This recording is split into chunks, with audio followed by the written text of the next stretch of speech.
हिंदुस्थानच्या स्वातंत्र्यासाठी बलिदान देणाऱ्या 1930 सालच्या चिरनेर जंगल सत्याग्रहातील हुतात्म्यांच्या पुतळ्याची तसेच हुतात्मा स्मारकाची सध्या पडझड आणि दुरावस्था सुरू झाली आहे। त्यामुळे नागरिकांमध्ये पर्यटकांमध्ये नाराजीचा सूर उमटत आहे।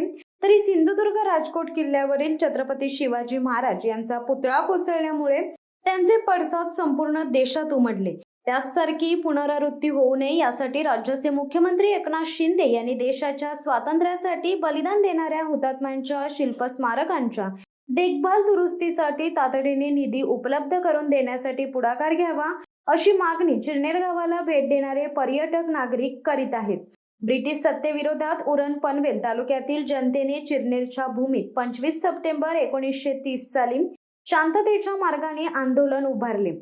यावेळी ब्रिटिश सरकारच्या जुलमी पोलीस यंत्रणेने आंदोलनकर्त्यांवर बेछूट गोळीबार केला। या गोळीबारात धाकू बारक्या फोपेरकर, नांग्या महादू कातकरी, रघुनाथ मोरेश्वर नावी, रामा बामा कोळी, आनंदा माया पाटील, परशुराम रामा पाटील, हसुराम बुधाजी घरत, आलू बेमट्या म्हात्रे या 8 आंदोलनकर्त्यांना वीरमरण प्राप्त झाले। तसेच 38 आंदोलनकर्ते जखमी झाले होते।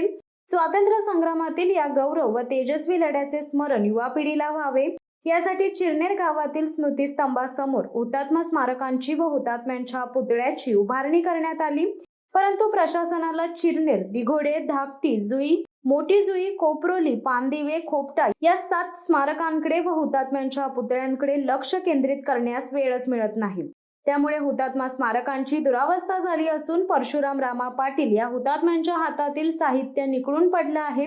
तसेच इतर हुतात्म्यांच्या हातातील ध्वजाची, अंगावरील कपड्यांची पडझड सुरू झाली आहे।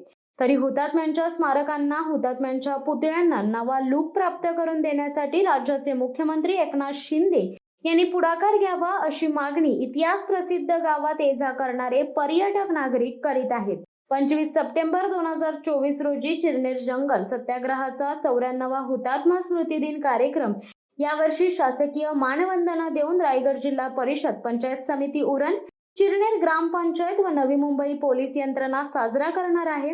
तरी देशाच्या स्वातंत्र्यासाठी बलिदान देणाऱ्या हुतात्म्यांच्या शिल्पस्मारक दुरुस्तीसाठी निधी उपलब्ध करून गावाला पर्यटनाचा दर्जा देण्यासाठी केंद्र व राज्य शासनाने पुढाकार द्यावा, अशी मागणी करण्यात आली आहे।